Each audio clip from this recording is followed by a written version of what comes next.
Hi, my name is Dr. Rina Allow. Welcome to Skin the Surface, a monthly segment where we address important topics related to your skin. This show is intended to serve as an educational resource for members of our community. Our hope is that we encourage you to take a more active role in your skin health. We do not provide any personal medical advice, so if you feel like any of these issues we discuss apply to you, and we hope that many of them do, we recommend that you consult with your board-certified dermatologist for more information. On today's episode, we'll be focusing on skin conditions in skin of color patients. People of skin of color are a diverse racial and ethnic background, including but not limited to African Americans, Asians, Hispanics, or Latinos, Native Indians, and Pacific Islanders. Although skin conditions may affect any individual, certain conditions including skin cancer, which we'll go into a little bit later, can present differently in skin of color. Additionally, certain skin conditions can affect patients with skin of color more frequently, with more severity, and even certain conditions are unique to this group of patients. Today, I'm very excited to be joined by Dr. Christina Chung as we discuss various topics related to skin of color. Dr. Chung is a local board-certified dermatologist whose clinical practice and research focus has reflected her unique interest in skin diseases in skin of color patients, specifically transplant patients. She has published groundbreaking papers on this topic and has spoken about her work in non-white transplant recipients. Welcome, Dr. Chung. Thanks for having me, Dr. Lau. It's a pleasure. So let's jump right into it. So the first topic I would like to discuss is skin discoloration or dyspigmentation. And these are terms that reflect both hypopigmentation and hyperpigmentation. So Dr. Chung, as a dermatologist, when you approach patients who are coming in for post-inflammatory hyperpigmentation, what is your general approach and how do you encounter these issues in skin of color patients? So the first thing I do when I am treating a patient whose primary concern is dyspigmentation, I often start by discussing kind of what's happening and why it's happening. I think that's very important for the patient to understand. I feel like dyspigmentation, I guess primarily hyperpigmentation, is almost the number one complaint or issue that I hear from my patients, particularly who are on the more darkly pigmented and the more Fitzpatrick skin type 5-ish. 4 or 5 patients. And what I do first is explain to them kind of why people of color, such as myself and yourself, tend to hyperpigment. I like to talk to them about whatever underlying issue is causing their pigmentation or their dyspigmentation. And then the first thing I really do is talk to them about sunscreen. Through the years of practice, and research into kind of skin cancer and the risk factors, I've realized that so many people of color are not counseled or well educated about sunscreen.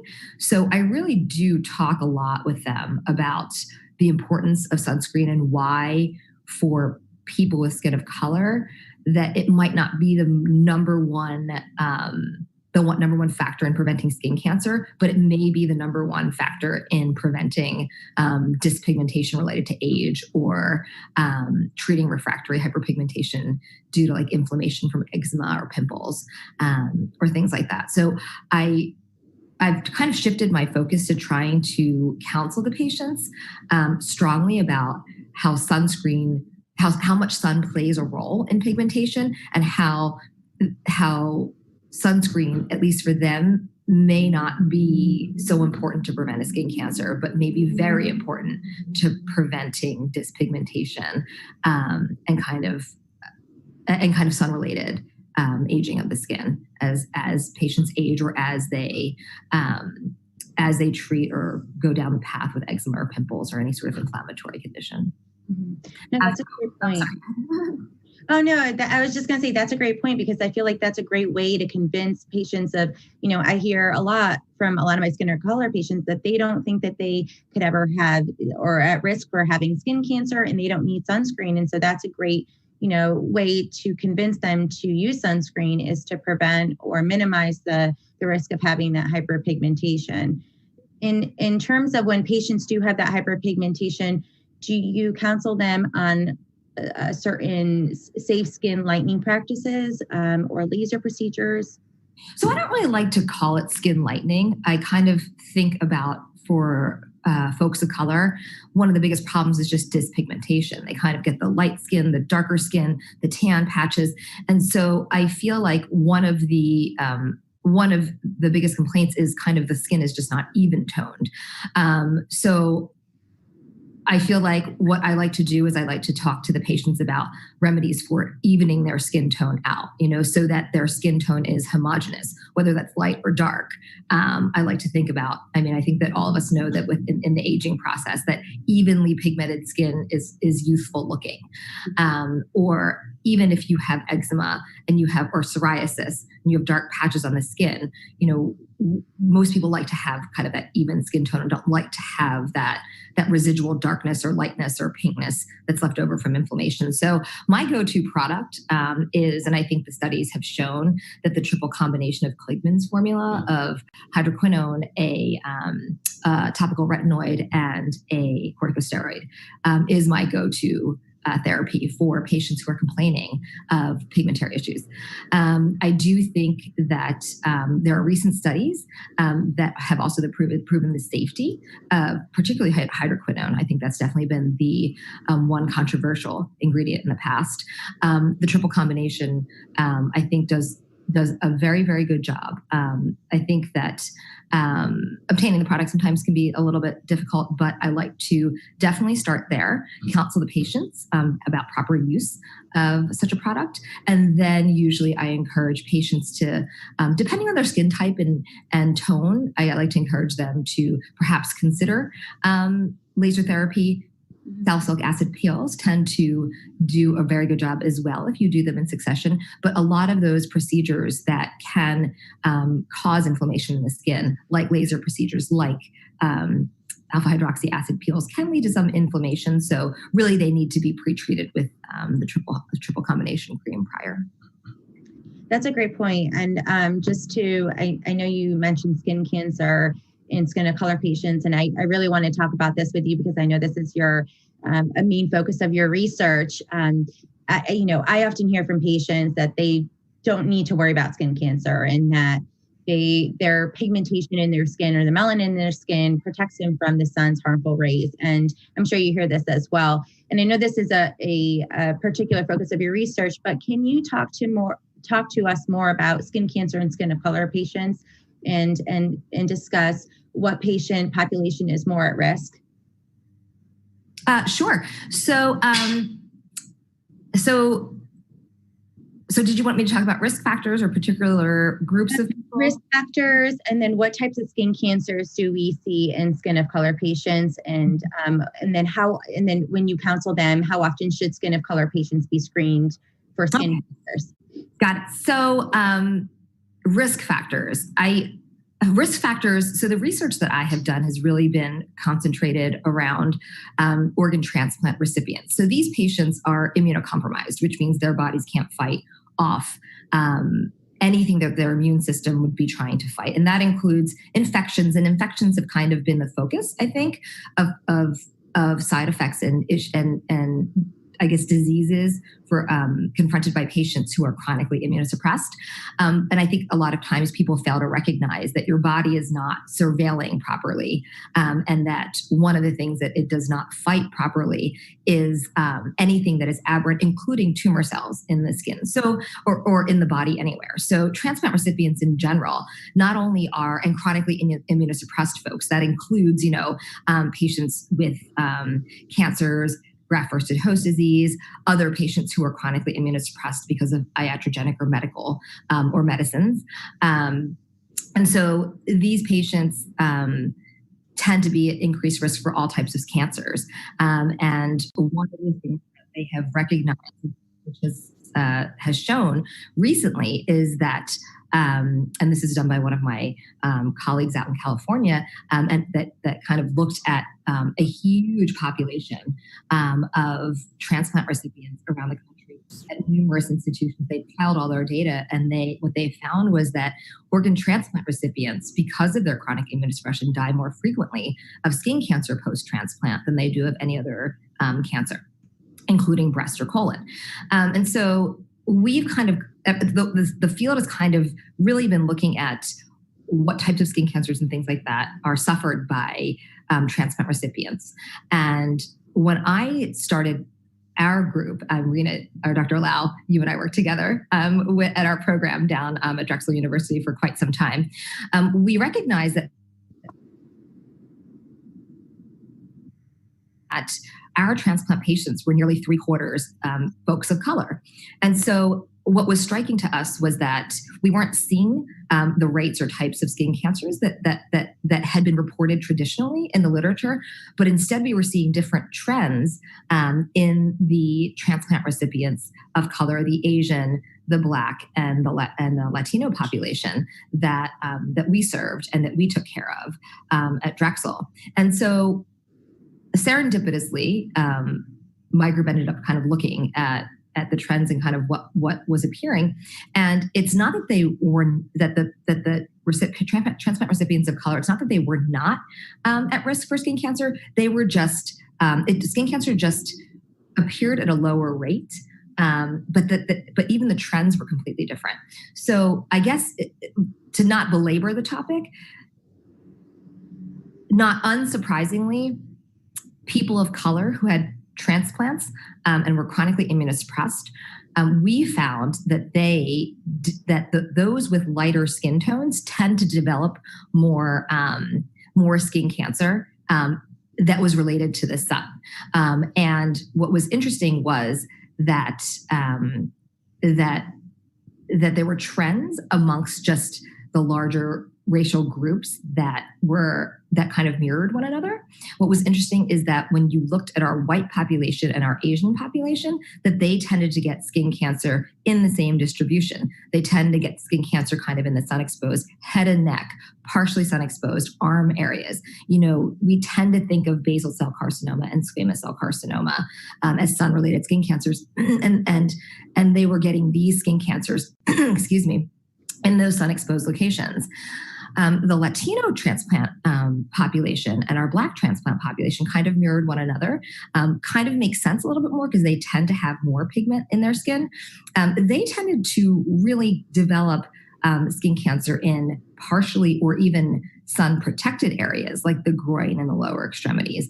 But the one striking thing when we started looking at all of our data was that in particular, Black transplant recipients really predominantly developed skin cancer that was not sun-related in sun-protected areas like the groin and the genitalia. And we looked into that a little bit further across all the races. We found that those folks who were persons of color tended to get many, many, many more skin cancers in the groin related to HPV.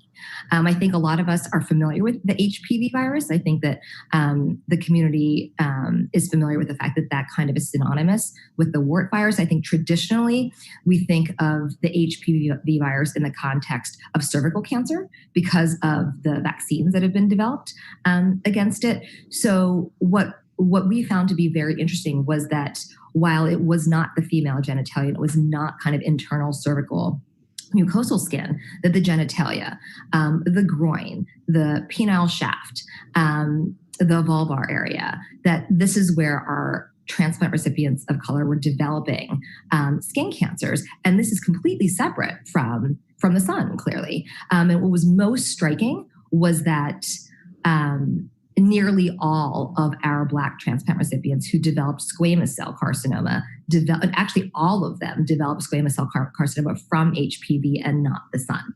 And so these are very interesting trends that we saw happening. And what we concluded with this years and body of research is that organ transplant recipients of color are not immune to skin cancer from the sun.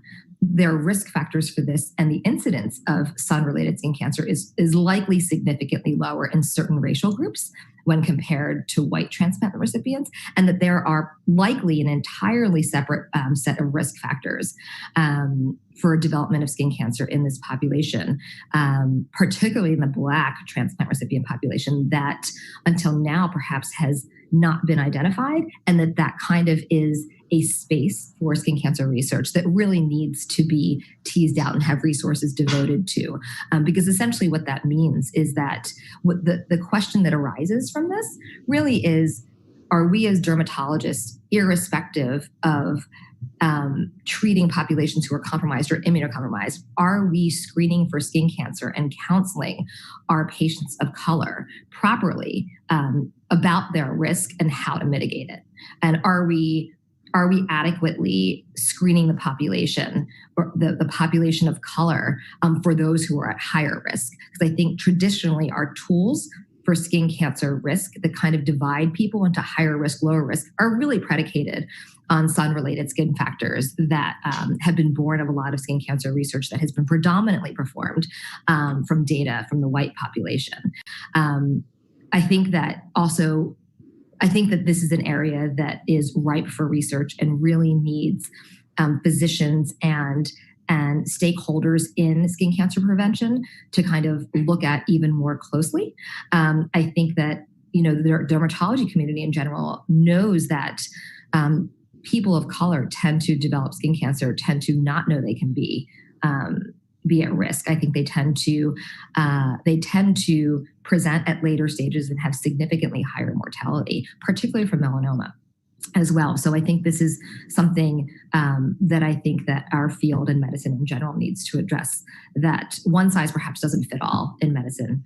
And I'm just glad that I've been able to and hope to further contribute to that dissemination of information and clarity. Yeah, I mean, that's an amazing point. I think that after working with Dr. Chung and working on her research projects throughout my training, it really opened my eyes and honestly tailored my approach to examining patients of skin of color, pigmented skin, and really looking at the genital, doing a thorough genital exam, counseling them on their risk factors. And so I think that's all great points. I think that it needs to be more. I think that it's a growing concern now that that these patients are not being adequately screened either, or counseled by primary care physicians or or their geriatricians. And so, shifting, getting that word out there that we need to be more focused on counseling these patients is extremely important. So when you talk about your screening model, you talk about, I know that we've talked about this before in the past, but in the past with transplant patients, it's, oh, hey, you've got something, you should go see a dermatologist. Do you think that all transplant patients, even, Caucasian and patients of skin of color, should be screened pre-transplant and then post-transplant? And how often? So in a perfect world where everybody was resourced well and there were enough academic dermatologists or dermatologists in general in the communities where transplant recipients live, I think in a perfect world that yes, most transplant recipients prior to transplantation and post-transplantation should be screened, or at least their risk should be assessed, and that they likely should be screened at baseline, pre and post-transplant, for skin cancer. I think that one of the controversies within the field is what is the best utilization of our healthcare resources. And clearly not everyone needs to be scanned all the time, every year, every 6 months. So what the transplant dermatology group that I belong to, the International Transplant Skin Cancer Collaborative, has done kind of a Delphi panel where we incorporated 97 dermatologists. They were dermatologists, surgical dermatologists, and transplant medicine and surgery folks from around the country to kind of create these kind of recommendations and guidelines, so to speak, about skin cancer screening in the transplant population. And we ended up dividing it down by race. Unfortunately, unfortunately, that's the best proxy that we could use for skin color at this point academically. And pretty much what we decided was that folks with a pre-transplant history of skin cancer really needed to be screened, assessed prior to transplant, routinely prior to transplant, routinely prior post-transplant, simply because that risk of skin cancer, particularly squamous cell carcinoma, the risk of skin cancer is just so increased in these patients. And because the skin cancers that immunocompromised patients do develop tend to be more aggressive, tend to recur, and tend to metastasize and cause mortality. It was determined among the group that white transplant patients, high risk, likely should be screened within 2 years post-transplant. And this is all based on, do you have the resources to do it? And that after that, transplant recipients of color likely should be screened within 5 years post-transplant. And these numbers are because average time to onset post-transplant of skin cancer is likely, the lag time is likely about average, 3 to 9 years. So 5 years kind of is right in the middle. And clearly people who are at higher risk with pre-transplant history of skin cancer and lighter skin tend to have increased risk. So those patients likely should be screened a little earlier than the first 5 years post-transplant. Afterwards, we really have not made any recommendations about how often they should be screened and at what intervals. What I personally like to do is for transplant recipients of color who really have no risk that I've seen regularly, I like to say, come back at least every 2 years or so. For transplant recipients of color, I really do like to see them every year. And because the risk is so high for those patients who have solid organ transplants, who have had precancerous or cancerous lesions, I really do like to see them every 3 months. Great. And then just to add to that, are there any tips for sun protection that you recommend for patients for skin of color? I know that sunscreen is obviously, as you recommended, a recommendation. Are there any certain sunscreens that you recommend for patients who don't like, are skin of color and don't like to apply certain thick white sunscreens on their skin?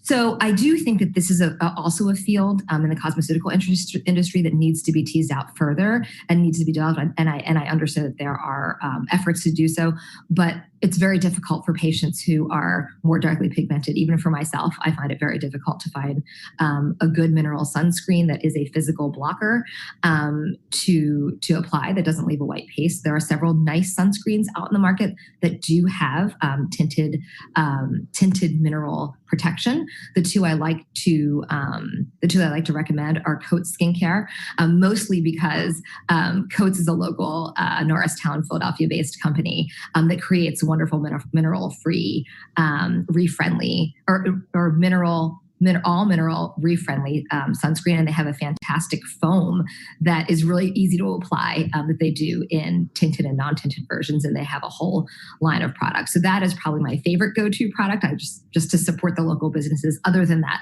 the large label companies do have lots of tinted varieties of sunscreen. Another thing that I do like to counsel all of my transplant recipients of color and even my young patients of color is about the HPV vaccine. There is a body of evidence that is coming out that perhaps that is testing the hypothesis that the HPV vaccine may really help in preventing squamous cell carcinoma, that cutaneous squamous cell carcinoma that may arise in these genital areas. So the reason why we do it now for all the young children is because of cervical cancer. But that is another area and another preventative measure that perhaps isn't widely thought of that really may help decrease the risk of skin cancer in patients of color, particularly transplant recipients of color. Great.